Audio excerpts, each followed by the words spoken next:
Hey you there! Do you want to try some video games that feature turnips in some capacity? Seriously, this was the basis for a Nintendo newsletter. Well, I can't say I don't appreciate the effort, at least the article's well written, though I don't know exactly who the target audience for this is supposed to be. I don't think any child is going to get this pun on intellectual properties. Real quick to start off this video, I just wanted to show off my animals. This is Decaf the coffee cow, Chickpea the brown chicken, and Flint the pony.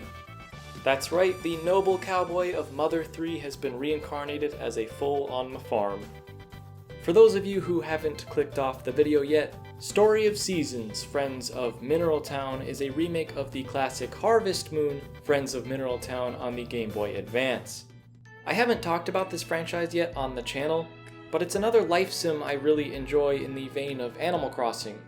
Though these animals can't speak full sentences, I think.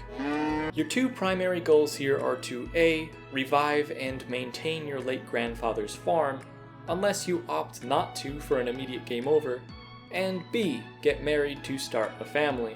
And that's it really.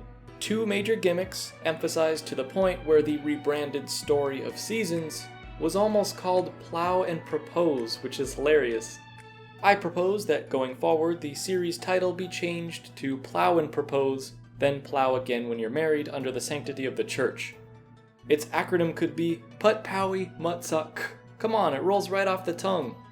Okay, I guess Sauce FoMT is decent too.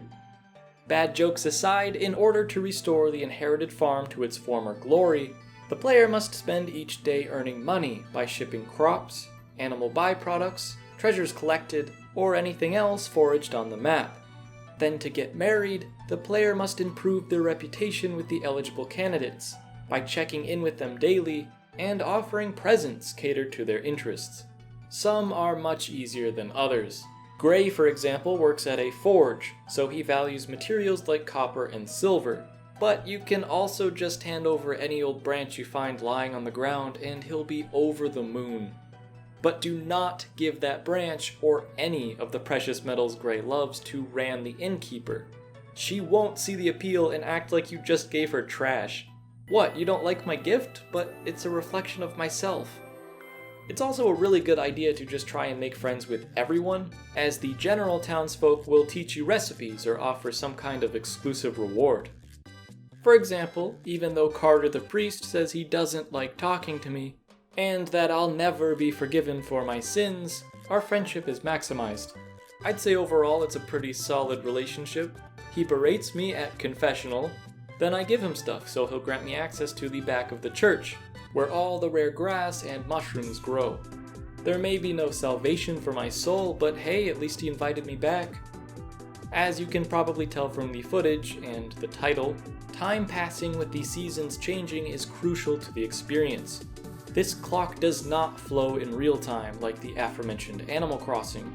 Time ticks by much quicker instead, with about 30 seconds equating to 1 in-game hour. This can be a little overwhelming at first. How am I supposed to take care of my farm and meander around town to keep track of everyone's schedules? This is remedied by time pausing indoors, so you'll start to understand when it's okay to take a breather. Finding your own flow establishes a wonderful pace for the game.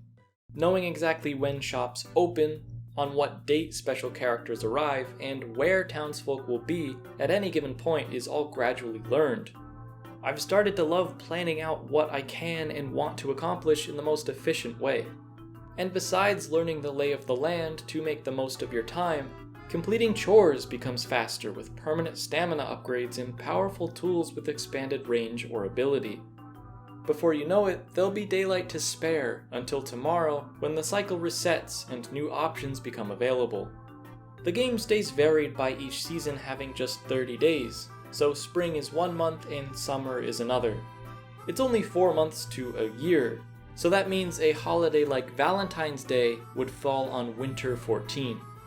That's just one example of many more special days and festivals to celebrate, some of which even change depending on whether or not you've tied the knot. I couldn't win or fully participate in certain events during this first year either, but because this second life doesn't really end and I could go on playing forever, I've decided to stop for now since I have other games to cover. Friends of Mineral Town is not going to be for everyone, and it's certainly not perfect. You can clip into and become one with a cow, but how can you call that a flaw? I'd say overall XSEED did a great job of updating the experience.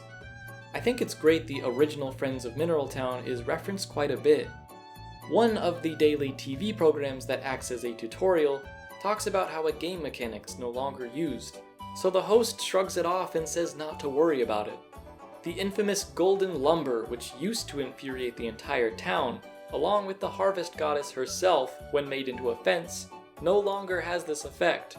So when awarding it, Mayor Thomas explains that while the item was once seen as ostentatious, it's an old way of thinking, and most people don't mind nowadays.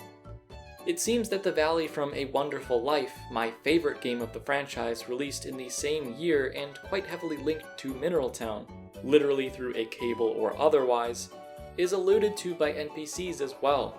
Is a remaster of that game or DS coming to Switch then? Either that or Forget-Me-Not Valley has been changed to the oppositely named Forgotten Valley because those games are a historical relic XSEED never plans on revisiting. I can only pray that this isn't the case. I just won't do it at Carter's church. All in all, I do recommend this game if it seems up your alley, and if you have the time to spare. 1 full year took me about 30 hours, and I'm certainly not sick of it yet, so I'm sort of having to make myself move on. The time I have spent with it has been addicting, and I understand what this package has to offer as a whole. It's really cool how inclusive the game is too, at least the localized version. I've seen people picking up this game in support, simply because you're no longer locked to the bachelors or bachelorettes based on your gender. The Switch remake is a competent modern spin on a classic, so give it a go if the farmer's life beckons. I can hear its call even now. Thank you all for watching, and I'll see you next time.